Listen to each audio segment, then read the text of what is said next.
Como eu falei na liturgia, nós estamos comemorando hoje. Foi num dia como hoje, foi numa noite como esta, que as coisas começaram a mudar. Quando Martinho Lutero pegou suas 95 teses, as quais ele tinha levado para o castelo de Wittenberg para pregar lá, que era um costume de todos os teólogos, quando eles tinham alguma discussão a sugerir para o clero, eles pregavam lá na porta da igreja de Wittenberg o que eles queriam debater, e ali seria analisado se seria levado para frente ou não. E aí Martinho Lutero prega suas 95 teses. Até então ele não era conhecido, mas no mesmo período que ele prega era quando estava se desenvolvendo os jornais. E aí um dono de jornal pegou aquele escrito, publicou, pregou lá de novo e foi espalhado pelo mundo, e o mundo pegou fogo através daquela mensagem que Lutero queria simplesmente debater com os bispos, com os padres. Aqui, no texto que nós escolhemos para o sermão, 2 Crônicas, capítulo 14, do 1 ao 7, nós vemos que parece que a igreja nunca passou por um período que não precisasse de reformas. Parece que a igreja constantemente está necessitando de reforma. Por isso que um brado da reforma é igreja reformada, sempre reformando. Porque se você cochilar, as coisas de erro entram dentro da igreja. Se você cochilar, o erro entra dentro de você. E costumes que são contrários a Deus começam a tomar conta de sua vida sem você nem se aperceber. Isso é um risco gravíssimo. E por causa disso, hoje nós estamos lembrando as reformas que Deus fez no meio do seu povo. Inclusive aqui, nos dias de Abias. Observe o que diz 2 Crônicas, capítulo 14, do 1 ao 7. Abias descansou com seus pais e o sepultaram na cidade de Davi. Em seu lugar reinou seu filho Asa, em cujos dias a terra esteve em paz 10 anos. Asa fez o que era bom e reto perante o Senhor, seu Deus. Porque aboliu os altares dos deuses estranhos e o culto nos altos, quebrou as colunas e cortou os postes ídolos. Ordenou a Judá que buscasse ao Senhor, Deus de seus pais, e que observasse a lei e o mandamento. Também aboliu de todas as cidades de Judá o culto nos altos e os altares do incenso, e houve paz no seu reinado. Edificou cidades fortificadas em Judá, pois havia paz na terra, e não houve guerra contra ele naqueles anos, porquanto o Senhor lhe dera repouso. Disse, pois, a Judá: edifiquemos estas cidades, cerquemo-las de muros e torres, portas e ferrolhos, enquanto a terra ainda está em paz diante de nós.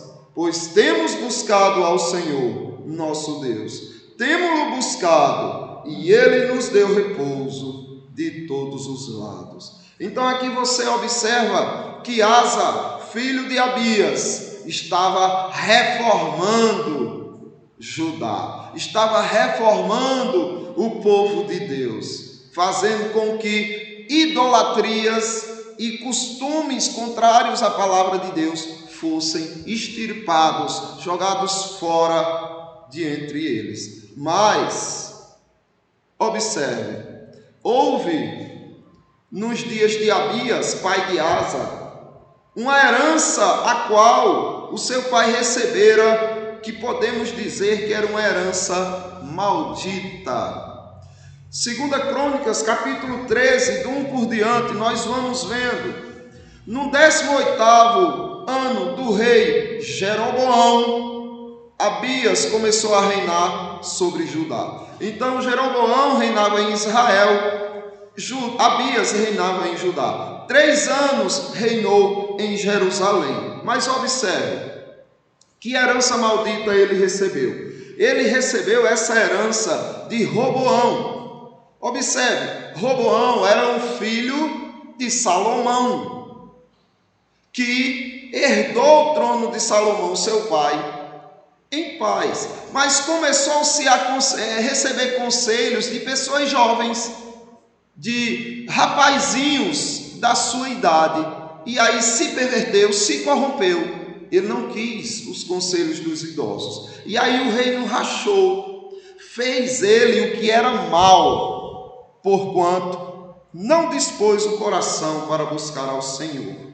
Aí depois disso Roboão descansa com seus pais, morre, é sepultado na cidade de Davi, e Abias, seu filho, reina em seu lugar. Abias recebeu essa herança maldita de um reino totalmente destroçado, totalmente corrompido. Com isso, nós vemos que Asa, esse reformador maravilhoso, teve um precursor antes dele, que foi o seu pai, Abias.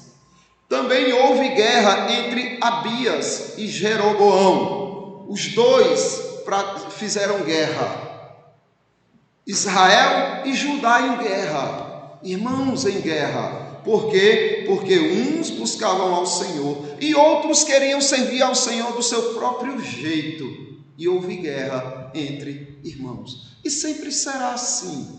Se houver entre irmãos pessoas que não querem compromisso com Deus, e aqueles que querem, os que querem vão tentar buscar aqueles para cá. Mas os que não querem vão resistir e podem agir de forma agressiva. Guerra entre os irmãos. Observe o que o pai de Asa fez. Abias ordenou a peleja com um exército de valentes guerreiros, de 400.000 homens escolhidos, e Jeroboão dispôs contra ele a batalha com 800.000 homens escolhidos, todos guerreiros valentes. Então, 400.000 de Abias, fiel ao Senhor, contra 800.000 de Jeroboão, infiéis. E o que aconteceu? Veja só, antes da guerra, Abias se preocupou em fazer um apelo. Abias não amava a guerra. Martinho Lutero não estava preocupado em rachar a Igreja Católica, em fazer uma divisão. Ele só queria dialogar e tentou. Abias tenta dialogar, se põe em pé e disse: ouvi, Jeroboão e todo o Israel.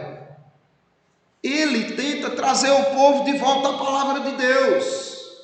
Não vos convém saber que o Senhor, Deus de Israel, deu para sempre a Davi a soberania de Israel, a ele e a seus filhos uma herança, uma aliança de sal. O que é que ele está dizendo? Ele está dizendo: olha, Jeroboão, volta para o Senhor, vamos juntar a nação Israel e Judá. Vocês não entendem que vocês não podem servir ao Senhor fora de Jerusalém? E aí, o problema de Jeroboão é que ele andava na companhia de pessoas que não eram tão influentes para o bem assim. E eu pergunto a você, você tem esse mesmo cuidado de andar com pessoas que te influenciem para o bem? Veja só, contudo se levantou Jeroboão e se rebelou contra o seu senhor, contra o rei de Judá, Abias. Ajuntou-se a ele, a Jeroboão, gente vadia, homens malignos, e fortificaram-se contra Roboão, filho de Salomão, sendo Roboão ainda jovem e indeciso, não lhes pôde resistir.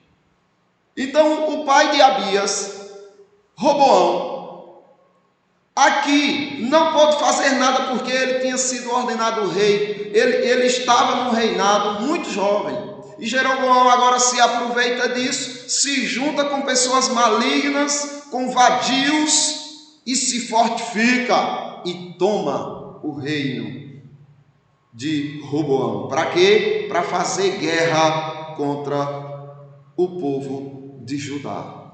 A reforma por se fazer. Então aqui, em 2 Crônicas, capítulo 13, do 8 e 9, diz assim: sois vós uma grande multidão, e tende convosco bezerros de ouro, que Jeroboão vos fez para deuses. Aqui, Abias está mostrando qual é a união de Jeroboão com aquele povo. Fez bezerros de ouro para seus deuses. Lançaram fora os sacerdotes do Senhor e fizeram outros sacerdotes de gentes estranhas. Qualquer pessoa que vinha se consagrar com um novilho e 7 carneiros, que mostrava ter muita condição financeira, se fazia sacerdote naqueles dias para os deuses deles. Então observe que havia uma reforma urgente a ser feita, só que o precursor da reforma estava sendo Abias, o pai de Asa. E a reforma continua, mas observe, uma reforma contínua que estava fundamentada no Senhor. Porém, quanto a nós, Abias diz: o Senhor é nosso Deus e nunca o deixamos. Mais adiante ele diz: porque nós guardamos o preceito do Senhor nosso Deus. Porém vós o deixastes. Eis que Deus está conosco, à nossa frente. E mais adiante ele diz: ó filhos de Israel, não pelejeis contra o Senhor, Deus de vossos pais, porque não sereis bem-sucedidos. Então observe o quanto Abias apelava para que o povo caísse na sanidade e se reformasse e viesse para o Senhor. Deu resultado? Não. Nem sempre o que você planeja para o bem das pessoas, nem sempre o que você planeja para a reforma e melhoria do povo de Deus vai ser atendido. E depois disso, depois do apelo, veio a guerra. Mas Jeroboão ordenou aos que estavam de emboscada, porque enquanto Abias estava conversando, os outros estavam se formando, cercando, e ele ali dando uma de que estava ouvindo e de que estava atendendo, mas cercaram eles por frente e por detrás. Olhou Judá e viu que a peleja estava por diante e por detrás. Então, qual a solução agora? O que fazer quando tudo está perdido? 800.000 contra 400.000, e ainda por cima cercado por todos os lados. O que fazer? Olha só, clamaram ao Senhor e os sacerdotes tocaram as trombetas. Eis a diferença de quem quer fazer reforma. Clamar ao Senhor, o Senhor da reforma e da guerra. Os homens de Judá gritaram. Quando gritavam, feriu Deus a Jeroboão e a todo Israel diante de Abias e de Judá. Judá e Abias viram o Senhor fazendo a guerra, tomando a frente. Assim foram humilhados os filhos de Israel naquele tempo. Prevaleceram os filhos de Judá, porque confiaram no Senhor, Deus de seus pais. E assim eles venceram a guerra. Mas Asa recebe essa herança bendita do seu pai como um pré-reformador e agora dá continuidade. Edificaram e prosperaram. Tinha Asa no seu exército 300.000 de Judá e 280.000 de Benjamim. Agora veja o que é estar pronto para enfrentar o desafio. Veja o que é estar pronto para enfrentar a grandiosidade do mal. Todos eram homens valentes.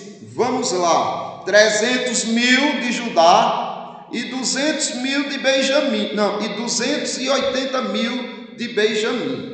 580.000 homens agora vão guerrear contra ímpios. Não são mais os irmãos, são ímpios perversos. Agora observe, Zera, o etíope, saiu contra eles com um exército de 1 milhão de homens e 300 carros. 1 milhão contra 580.000. Percebem aqui quem é que peleja pelo povo? Percebem que quanto mais a coisa parece que fica escura, quanto mais a coisa parece que vira de cabeça para baixo, quanto mais se olha e diz está tudo perdido, fizemos o que podíamos e aí o mal só proliferou, só cresceu. Percebe que é nessa hora que Deus diz: vão confiar em mim ou não? Vocês pensam que eram vocês que estavam nessa batalha? Vocês pensam que estão perdendo a batalha porque era de vocês a força? E aqui observe o resultado. A guerra, uma guerra totalmente desigual. 1 milhão contra 580.000. Percebem a desigualdade? Não para o povo de Judá e Benjamim, mas para aqueles que somavam 1 milhão. É muito desigual, meus amados. Olha, eles tinham os deuses falsos deles, eles tinham exército e força, eles tinham números. Judá e Benjamim tinham o Senhor. Uma luta desigual. Sim, desigual para eles. Observe, clamou Asa ao Senhor, seu Deus, e disse: Senhor, além de ti, não há quem possa socorrer numa batalha entre o poderoso e o fraco. Ajuda-nos, pois, Senhor, nosso Deus, porque em ti confiamos, e no teu nome viemos contra esta multidão. Foi em teu nome, Senhor, que a gente resolveu encarar esse 1 milhão de soldados valentes e 300 carros. Foi em teu nome, Senhor, tu és o nosso Deus. Não prevaleça contra ti o homem. Ó Senhor, o Senhor feriu os etíopes diante de Asa e diante de Judá, e eles fugiram. E caíram os etíopes, sem restar nenhum sequer, porque foram destroçados diante do Senhor e diante do seu exército, e levaram dali muito grande despojo. Arrasaram com aqueles ímpios. E por quê? Porque faziam reforma confiando no Deus da reforma e não nos seus esforços. A guerra e a reforma protestante. Como Abias deixou para Asa, seu filho, um legado, os reformadores nos deixaram também um legado. Uma reforma que precisa ser feita constantemente, a começar de sua vida, a começar de seus costumes, a começar do seu linguajar, dos seus pensamentos. Sim, você precisa reformar a sua vida, para que daí você possa fazer algo pela igreja.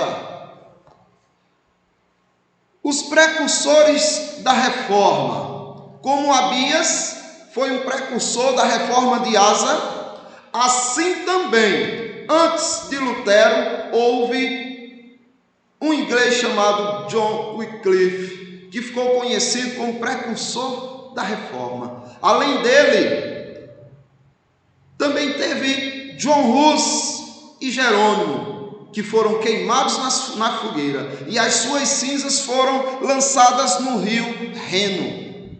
Agora você acha que o mal está avançando, e você pensa assim: nossa, meu Deus, estou perdido, o mal está ganhando força, e não temos o que fazer. Imagine estes homens, que estavam enfrentando o Império Romano, da Igreja Apostólica Romana, que além da sua força e poderio, ainda contava com o Estado como poder. E estes homens, John Hus e Jerônimo, os enfrentaram. E qual foi o fim deles? Qual foi o sucesso da luta deles? Serem queimados vivos e jogados suas cinzas no rio. Perdeu-se, nossa, não valeu a pena. Será? Eles deixaram um legado para que outros dessem continuidade. Antes de John Hus morrer, ele disse: vocês estão matando um ganso, mas Deus levantará um cisne que vocês não poderão matar. E 100 anos depois, Deus levanta Martinho Lutero. John Hus, Lutero ainda não o conhecia. Quando Lutero foi debater para defender as suas teses, o teólogo católico que debatia com Lutero, Eck, ele assimilou Lutero a John Hus. E ele disse: olha, ele tem as mesmas heresias, defende os mesmos erros do herege Hus, que a igreja queimou e lançou suas cinzas na fogueira. Lutero negou. Lutero disse: não, eu não defendo nenhum herege, eu não defendo a ideia de nenhum herege. Só que no intervalo do almoço, Lutero foi pesquisar quem foi esse John Hus e o que ele defendia. E quando Lutero observa, Lutero diz: é o que eu defendo. E na volta do debate, Lutero, no concílio de Constança, disse: eu admito e tenho simpatia sim por Hus e concordância com muito do que o boêmio ensinou. Então ele começou a perceber que houve um precursor, que pessoas vinham atrás, que não viram o sucesso, que tiveram um sentimento de fracasso, mas ecoou a mensagem. O que você fala de Cristo ecoa e é eterno, e vai alcançar outros que você nem conhece, outros que ainda nem nasceram se levantarão, por ser você o precursor da reforma deste século. Uma herança maldita foi o que Lutero recebeu da Igreja Católica. Havia uma venda de indulgências na Alemanha de um monge dominicano chamado Johann Tetzel. Ele vendia salvação. Você tivesse dinheiro, garantia sua salvação. Foi essa herança que Lutero recebeu. Do mesmo jeito que Abias recebeu uma herança maldita de Jeroboão. Observe a indulgência como ela era imunda. E Tetzel, ele usava frases de efeito para que as pessoas tivessem medo ou pena. E ele dizia: olha, se vocês comprarem aqui essa carta de salvação, vocês podem tirar um parente de vocês que já morreram do inferno, do purgatório. E ele dizia assim para o povo: quando a moeda no cofre soar, a alma do purgatório saltará. Assim que a moedinha cair, pum, no gasofilácio lá no fundo, pum, a alma imediatamente pula do purgatório para o céu. Que herança maldita Lutero tinha que encarar. Observe, ele dizia que, Tetzel dizia que podia salvar você dos pecados que você ainda vai cometer. Ele dizia, olha, eu tenho aqui a autoridade do Papa para perdoar os teus pecados que você vai cometer no futuro ainda. Muito além das indulgências, também ainda existia um apelo maldito. Observe o que Tetzel dizia para tentar convencer as pessoas a darem seus dinheiros, para que a Igreja Católica ficasse cada vez mais rica e construísse a Basílica de São Pedro. Padre, ele dizia, nobre, comerciante, esposa, jovem, moça, vocês não ouvem seus pais e seus outros amigos que estão mortos, vocês não conseguem ouvir eles que estão mortos e que clamam do fundo do abismo, estão clamando assim, estamos sofrendo terríveis tormentos, umas esmolas miseráveis nos libertariam, você pode dar, mas não quer. Então observe que ele apelava para esse sensacionalismo e o mal avançava. Não só entre aqueles que compravam, que vendiam a salvação, quanto para aqueles que compravam. Algumas histórias surgiram e diz de uma que Tetzel juntou larga fortuna de dinheiro vendendo indulgência em Leipzig, e um homem se aproximou dele e perguntou: se eu comprar uma indulgência por um pecado futuro que eu esteja planejando cometer, eu poderei ter meus pecados perdoados, esse pecado perdoado se eu comprar sua indulgência? Ele disse sim. Depois de negociarem bastante, aí Tetzel disse, né? Sim. E eles ajustaram o preço. Após isso, o homem atacou e roubou Tetzel, explicando que este era o pecado futuro que ele tinha em mente. Ele disse, olha, o pecado que eu tinha em mente era te roubar. Como já me perdoou, então aqui me dê esse dinheiro todo. Então, a maldade e a malícia cada vez mais se proliferava. Uma herança maldita. Observe, Tetzel, ele tinha uma tabela de preço para o perdão de pecados. Você entra em um restaurante ou numa loja, lá está a tabela de preço. Num posto de gasolina está a tabela de preço. Tetzel tinha para o perdão dos pecados 2 ducados para bruxaria, 6 ducados para poligamia, 8 ducados para assassinato, 9 ducados para sacrilégio e 9 ducados para perjúrio. Além disso, uma herança maldita por meio das relíquias. As indulgências podiam ser obtidas, mas as relíquias, se você conseguisse ir, ver, tocar, venerar alguma, você também tinha seus pecados perdoados. Antes da guerra veio o apelo. É sempre assim que tem que ser. Você vai e conversa, até que haja uma discórdia maior, até que aquele que não quer reconhecer os seus pecados se aborreça de você. Mas antes tem um apelo. Lutero perdeu a sua paciência nessa questão da indulgência quando ele encontrou um bêbado caído no chão, que mostrava para ele um certificado de indulgência que garantia ali a perdão daqueles pecados dele. E aí Lutero, aborrecido, vai e prega as 95 teses no dia 31 de outubro de 1517.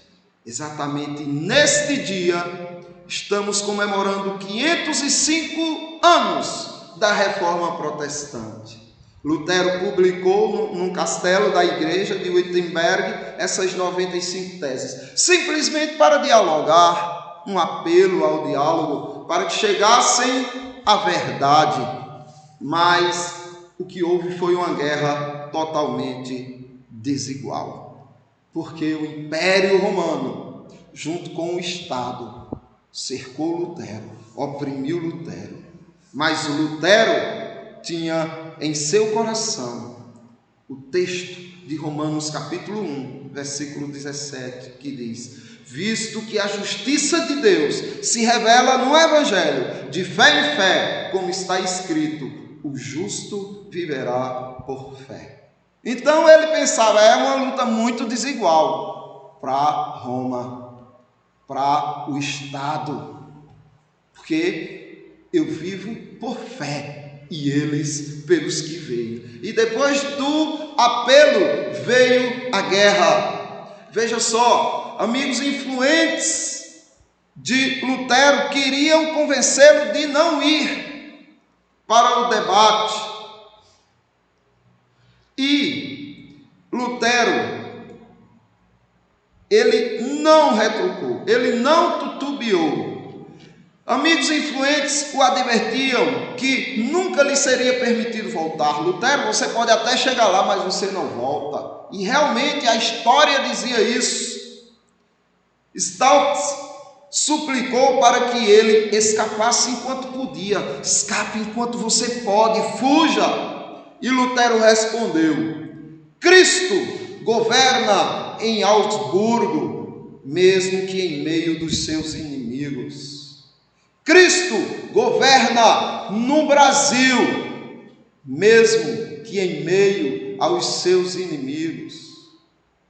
É isso que deve ser o moto do seu coração. O justo vive por fé. Nossa, eu estou vendo tudo de cabeça para baixo, pegando fogo. Espera aí, eu estou vendo, mas eu não vivo pelo que vejo.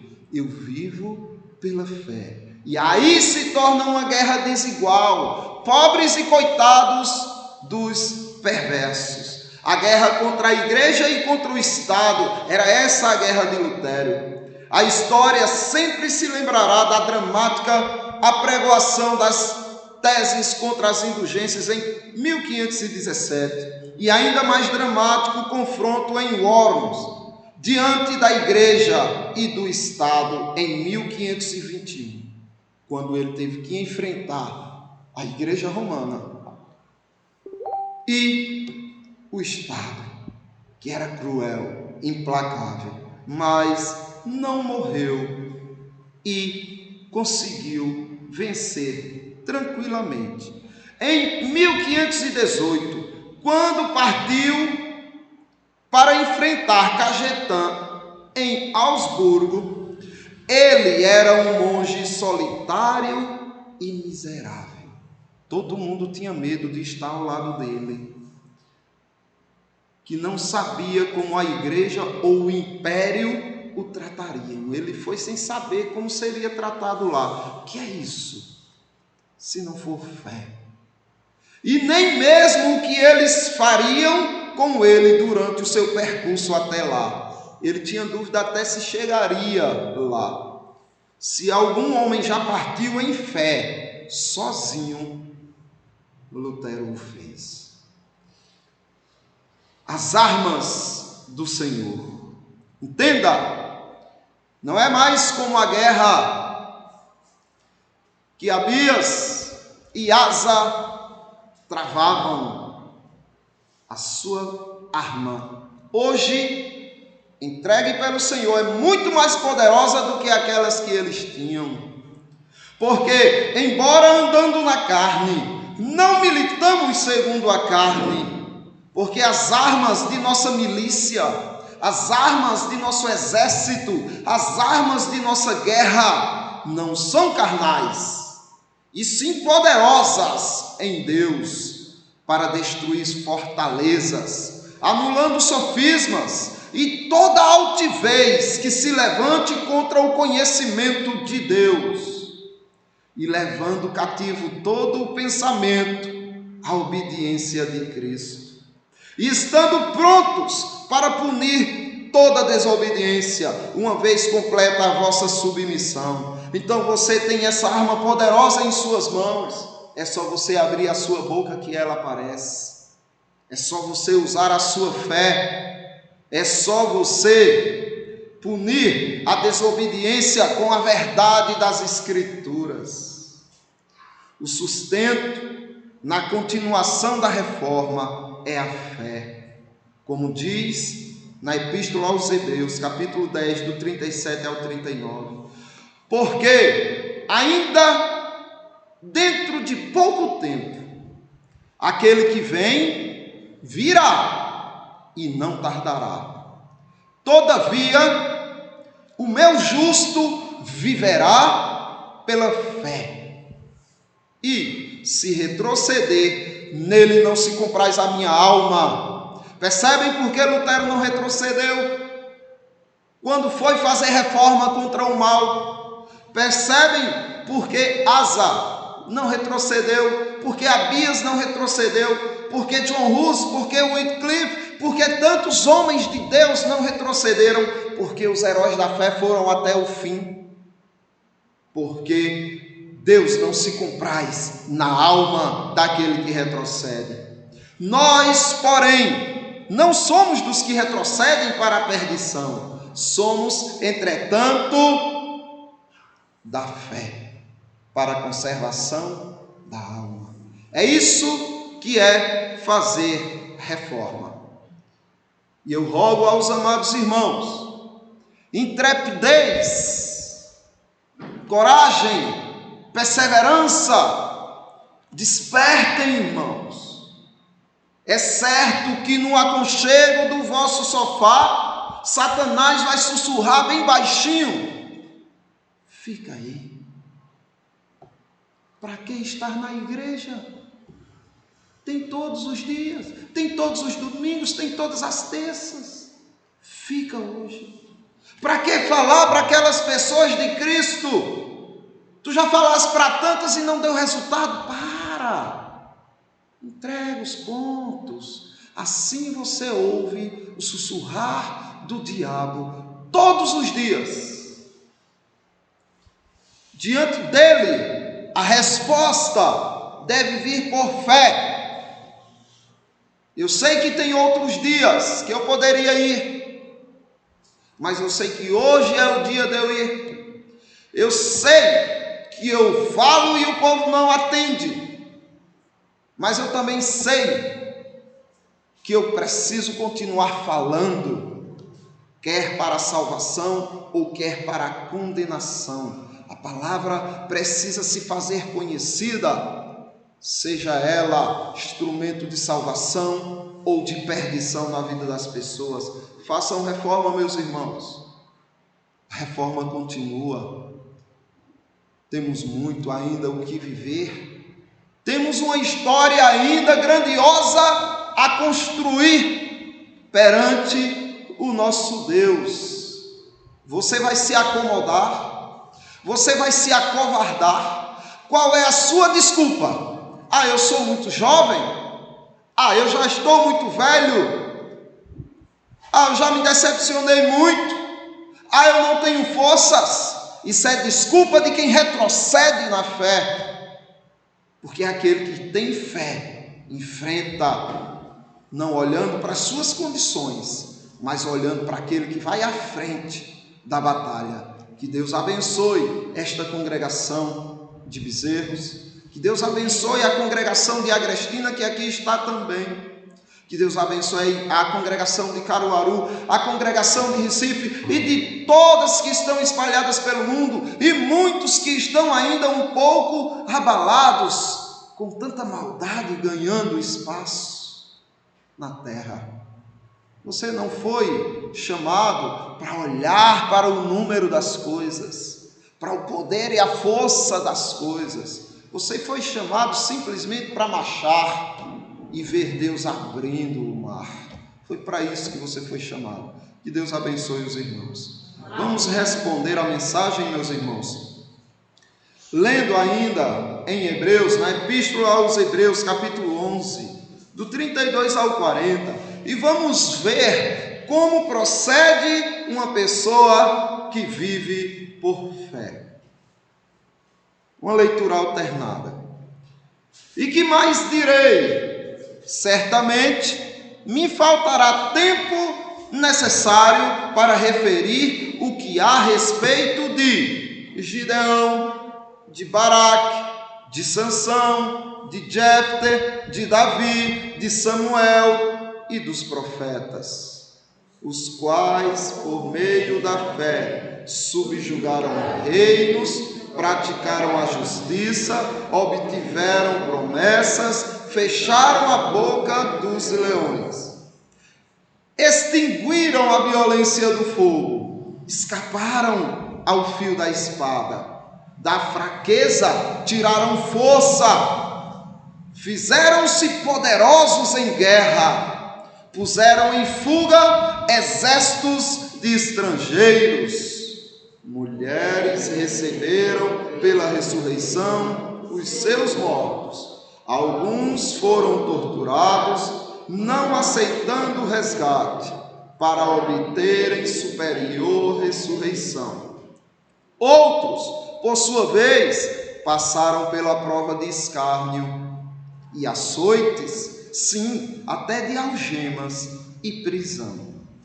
Foram apedrejados, provados, cerrados pelo meio, mortos ao fio da espada, andaram peregrinos, vestidos de peles de ovelhas e de cabras, necessitados, afligidos, maltratados, homens dos quais o mundo não era digno, errantes pelos desertos, pelos montes, pelas covas, pelos antros da terra. Ora, todos estes obtiveram bom testemunho por sua fé, não obtiveram, contudo, a concretização da promessa.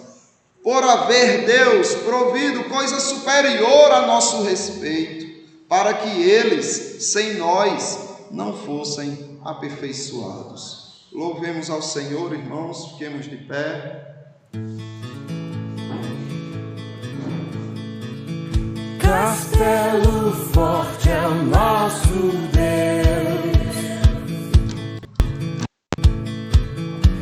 escudo e boa espada, com seu poder defende os seus, a sua igreja amada, com força e com furor, nos prova o tentador, com artimanhas sais e astúcias infernais, iguais não há na terra.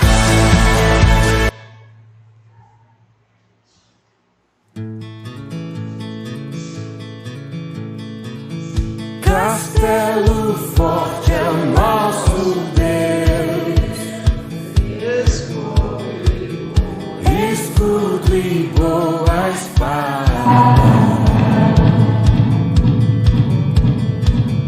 com seu poder defende os seus,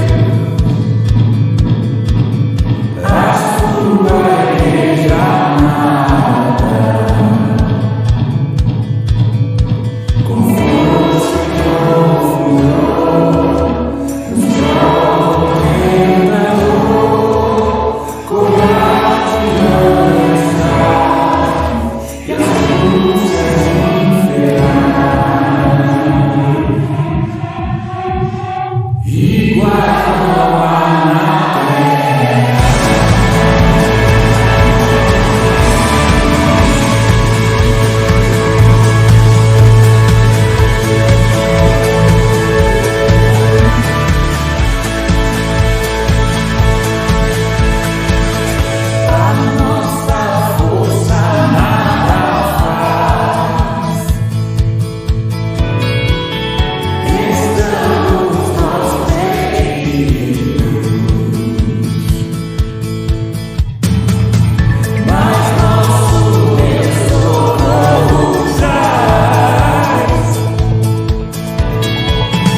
Vamos orar ao nosso Deus, e eu quero deixar uma reflexão a respeito de como Lutero via o seu momento com Deus.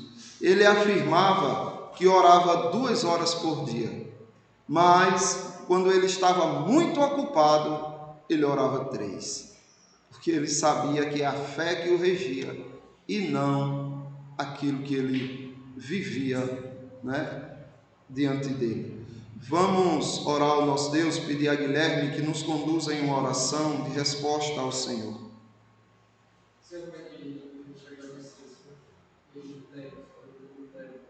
Amém, Senhor. Amém, Senhor.